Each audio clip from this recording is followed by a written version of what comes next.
نحمدہ نصلی علی رسولہ الکریم اما بعد فاعوذ باللہ من الشیطان الرجیم بسم اللہ الرحمن الرحیم ومن اعرض عن ذکری فإن له معیشة ضنکا ونحشره یوم القیامۃ اعمی قال رب لم حشرتنی اعمی وقد كنت بصیرا قال اتتک آیاتنا فنسیتها وکذالک اليوم تنسی۔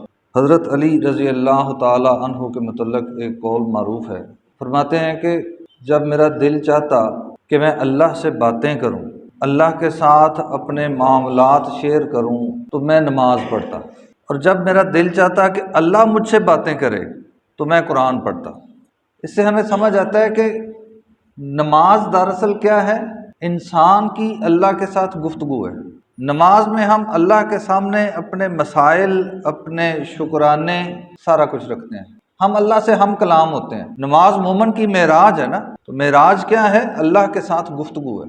اور قرآن کیا ہے؟ قرآن اللہ کی گفتگو ہے ہمارے ساتھ۔ تو اللہ تعالیٰ نے اپنی اس گفتگو کے متعلق قرآن مجید میں ارشاد فرمایا، اللہ کی گفتگو کوئی عام گفتگو نہیں ہے۔ آپ ایک لمحے کے لیے سوچئے کہ اللہ اس پوری کائنات کا رب، خالق و مالک اللہ ہو کے ہمارے ساتھ ہم کلام ہے، ہمارے ساتھ بات کر رہا ہے۔ یہ کوئی چھوٹی بات ہے؟ ہم میں سے میں کسی کی سیاسی وابستگی کی بات نہیں کرتا، جس بھی کسی کے ساتھ وابستہ ہے، اس کا کوئی لیڈر، سیاسی لیڈر، مذہبی لیڈر کسی مجمع میں کسی شخص کو آواز دے کے بلائے اپنے پاس اور اس سے بات کرے، اس کے جذبات کیا ہوں گے؟ وہ کس قدر خوش ہوگا کہ اس نے مجھے اسپیشلی میرے ساتھ بات کی ہے۔ تو جس کے ساتھ اللہ گفتگو کرے اس کو کیا محسوس کرنا چاہیے؟ اور اللہ تعالیٰ اپنی اس عظیم تر گفتگو کے متعلق قرآن مجید میں یہ الٹیمیٹم دے رہا ہے، ہمیں الرٹ فرما رہا ہے کہ جس نے میری اس گفتگو کو اگنور کیا، ومن اعرض عن ذکری فإن له معیشة ضنکا، جس نے میری گفتگو کو نہ سنا، میری گفتگو کو اگنور کر دیا، اس کی معیشت تنگ کر دیں گے اس دنیا میں۔ معیشت تنگ کرنے سے کیا مراد ہے؟ یہ نہیں کہ اس کی روزی تنگ ہوگی، نہیں، اللہ تعالیٰ فرماتے ہیں اس کی زندگی کا سکون چھین لیں گے۔ دوسرے لفظوں میں یوں سمجھ لیجئے کہ اللہ فرما رہے کہ میں اس کا جینا حرام کر دوں گا۔ جو شخص اللہ کی گفتگو کو دھیان سے سنے گا نہیں، یہ چھوٹی سزا ہے۔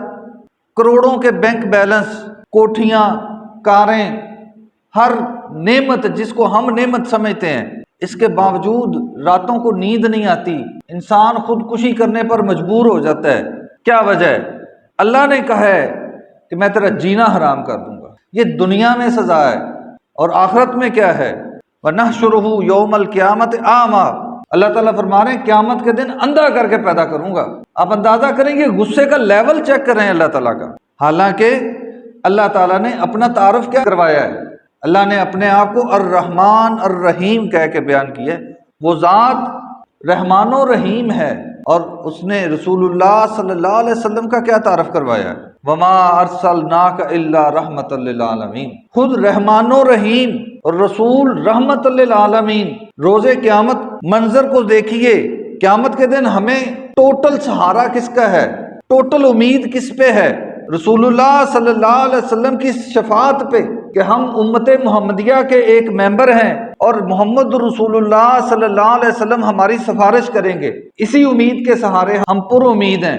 آپ تصور کیجئے ایک لمحے کے لیے کہ کتنا خوبصورت منظر ہوگا، رحمان و رحیم کی عدالت ہوگی، رحمت للعالمین سفارش کرنے والے ہوں گے، قرآن اور رمضان ہماری سفارش کے لیے ہوں گے۔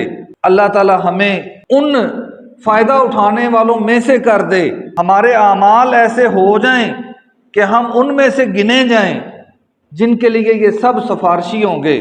لیکن ایک لمحے کے لیے سوچئے کہ اگر نعوذ باللہ ثم نعوذ باللہ منظر بدل جائے، وہی رحمان و رحیم ہمیں اندھا کر کے اٹھائے، وہی رحمت للعالمین سراپے رحمت اس رحمان و رحیم کو ہماری شکایت کر رہے ہوں، قرآن اللہ کے سامنے ہماری شکایت لگا رہا ہو، مجھے بتائیے اس سے بدبخت انسان کون ہو سکتا ہے؟ وقال الرسول رب ان قوم اتخذوا ھذا القرآن مہجورا، اے اللہ میری اس قوم نے اس قرآن کو پیٹھ پیچھے چھوڑ دیا تھا۔ شکایت کون لگا رہا ہے؟ رحمت للعالمین، جو قیامت کے دن بھی اپنی امت کے بارے میں اس قدر فکر مند ہوں گے کہ اپنی ذات کی فکر نہیں ہوگی۔ وہ ذات شکایت لگائے، قرآن شکایت کرے۔ ہمیں سمجھنے کی ضرورت ہے کہ قرآن ہے کیا۔ ایک استاد اپنے شاگرد کو بار بار اہم اسباق کے بارے میں بتائے کہ یہ والے چیپٹر، یہ والے اسباق، یہ والے سوال یاد کر لو، ایک بار سمجھائے، 2 بار سمجھائے، توجہ دلائے، بار بار اس کو ان اہم اسباق کی طرف بلائے، اور وہ طالب علم، وہ اسٹوڈنٹ اس کی طرف توجہ نہ کرے، بات کو سنے ہی نہ، تو مجھے بتائیے نتیجے والے دن اس استاد کا کیا رویہ ہوگا؟ کیا وہ اپنے اس اسٹوڈنٹ کی مدد کرے گا؟ اس اسٹوڈنٹ کے لیے اگر استاد کے سامنے کوئی سفارش لے کے آئے تو کیا وہ اس کی سفارش مانے گا؟ وہ رب کائنات کا مالک و خالق ہمیں بار بار سمجھا رہا ہے، ہمارے ساتھ محو گفتگو ہے۔ یقین کیجئے قرآن مجید کو کبھی آپ، وہ کہتے ہیں نا، چبا کے پڑھیے، اس کا ذائقہ لیجئے، کتنی خوبصورت کلام ہے۔ اللہ تعالیٰ نے کس قدر اپنے بندوں کو ایک ایک قدم پہ پھونک پھونک کے قدم رکھنے کی نصیحت کی ہے۔ رات کی تراویح میں ہم نے سورہ فرقان سنی ہے نا، کبھی عباد الرحمن کو ایک ایک آیت کر کے پڑھیں۔ کس قدر خوبصورت انداز میں اللہ تعالیٰ نے اپنے بندے کو سمجھایا ہے، معاشرت سمجھائی ہے، آخرت سمجھائی ہے، ایک ایک لمحے پہ کیسے چلنا ہے، کیسے برتاؤ کرنا ہے، کیسے لوگوں کے ساتھ ملنا ہے، ایسے سمجھایا ہے جیسے کوئی باپ اپنے بچے کو لمحے لمحے پہ یہ سمجھاتا ہے کہ قدم کیسے رکھنا ہے۔ اس قدر خوبصورت کلام، اس قدر اللہ تعالیٰ ہمارے بارے میں فکر مند، ہم اللہ کی گفتگو کو سنتے ہی نہیں۔ ہم بندے ہو کے، مخلوق ہو کے اس خالق کی گفتگو کو نہیں سن رہے۔ اس سے بڑی بدبختی کیا ہے؟ اگر ہم چاہتے ہیں کہ روز قیامت ہماری سفارش ہو، ہم ان خوش قسمتوں میں گنے جائیں جن کے بارے میں رسول اللہ صلی اللہ علیہ وسلم سفارش کریں، جن کے بارے میں قرآن سفارش کرے، جن کے بارے میں رمضان سفارش کرے، تو میرے بھائیوں اس قرآن کے ساتھ گہرا تعلق قائم کر لیجئے۔ بار بار میری گفتگو میں موضوع قرآن ہے۔ یقین مانیے یہ اللہ کی کلام ہمارے لیے ہے، یہ ہماری زندگی کو درست کرنے کے لیے ہے۔ جس نے اس قرآن کے ساتھ تعلق بنا لیا وہ اس دنیا میں بھی کامیاب ہے، وہ آخرت میں بھی کامیاب ہے۔ دیکھیں نا، اس دنیا میں جس ذات پہ قرآن نازل ہوا پوری کائنات میں سب سے عظیم ذات ہے۔ جس مہینے میں قرآن نازل ہوا پورے سال میں سب سے عظیم مہینہ ہے۔ اللہ نے رمضان کے بارے میں بیان کیا کہ میں نے اس میں روزے کیوں فرض کیے ہیں۔ شوال میں بھی ہو سکتے تھے، شعبان میں بھی ہو سکتے تھے، محرم میں بھی ہو سکتے تھے، رمضان کو کیوں چنا کہ اس میں روزے فرض کیے؟ کہا کیونکہ اس میں قرآن نازل ہوا۔ رمضان کو یہ فضیلت صرف اس وجہ سے ملی کہ اس میں قرآن نازل ہوا ہے۔ وہ رات جس میں قرآن نازل ہوا پورے سال کی راتوں سے عظیم ہے۔ وہ شخص جس کا قرآن کے ساتھ تعلق قائم ہو گیا اللہ کے ہاں وہ سب سے عظیم ہے۔ اس قرآن کو سمجھیے، اس کو وقت دیجئے، اس سے سمجھیے کہ ہم نے خوبصورت زندگی کیسے گزارنی ہے۔ یقین مانیے نعمتوں سے، وہ میں پھر کہوں گا، وہ نعمتیں جن کو ہم نعمتیں سمجھتے ہیں، ان نعمتوں کو آپ کسی ایک نعمت کا نام لیجئے، وہ نعمت نہیں ہے جب تک اس کے ساتھ اصل نعمت شامل نہ ہو جائے۔ وہ کیا ہے؟ ہدایت۔ میں ایک ایک نعمت کر کے آپ کے سامنے رکھوں گا، آپ چونک جائیں گے۔ یقین مانیے اگر ہدایت شامل نہ ہو، ہدایت کہاں سے ملنی ہے؟ قرآن سے ملنی ہے، نبی کریم صلی اللہ علیہ وسلم کے فرمان سے ملنی ہے۔ اگر ہدایت کا عنصر شامل نہ ہو تو کوئی نعمت ہی نہیں ہے۔ سب سے بڑی نعمت ہماری زندگی میں اولاد ہے۔ اگر آپ کی اولاد نافرمان ہو، آپ نعمت سمجھتے ہیں؟ ہم نے اپنے کانوں سے وہ الفاظ سنے، اللہ کر کے تو پیدا ہی نہ ہوتا۔ اولاد نعمت کب ہوگی؟ جب اس کے ساتھ ہدایت شامل ہوگی۔ ہم کہتے ہیں تندرستی 1000 نعمت ہے۔ آپ کی تندرستی، آپ کی صحت، آپ کا تنومند جسم، کڑیل جوان کب نعمت ہے؟ جب اس کے ساتھ ہدایت شامل ہے۔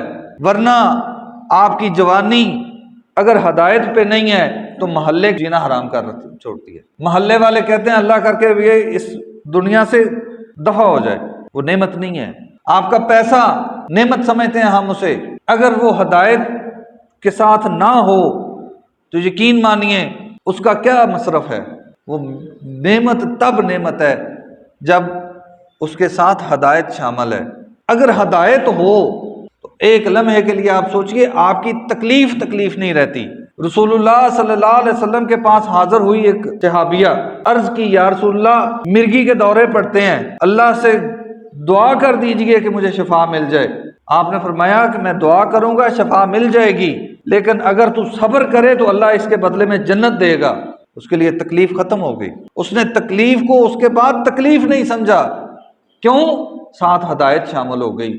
عرض کی یا رسول اللہ صرف اتنا کر دیجئے کہ میرا پردہ زائل نہ ہو، تکلیف برداشت کر لو۔ ہدایت شامل ہو تو تکلیف نہیں رہتی، ہدایت شامل ہو غربت نہیں رہتی، آپ کی محرومی نہیں رہتی، کیونکہ آپ کو اس بات کا اندازہ ہو جاتا ہے، اس بات کا یقین ہو جاتا ہے کہ آپ کی وہ محرومی، آپ کی وہ تکلیف آپ کے لیے اجر کا باعث ہے۔ یہ ساری چیزیں کب ہوں گی؟ جب ہمارا تعلق قرآن کے ساتھ ہوگا، اور جس کا قرآن کے ساتھ تعلق نہ ہوا اس کا انجام ہم سن چکے ہیں۔ اللہ تعالیٰ محفوظ فرمائے، اس قرآن کے ساتھ مضبوط تعلق رکھنے کی توفیق عطا فرمائے، تاکہ ہم قیامت کے دن اللہ کے سامنے سرخ روح ہوں۔ یہی قرآن قبر میں ہماری حفاظت کرے گا۔ اللہ تعالیٰ سمجھنے اور عمل کرنے کی توفیق عطا فرمائے۔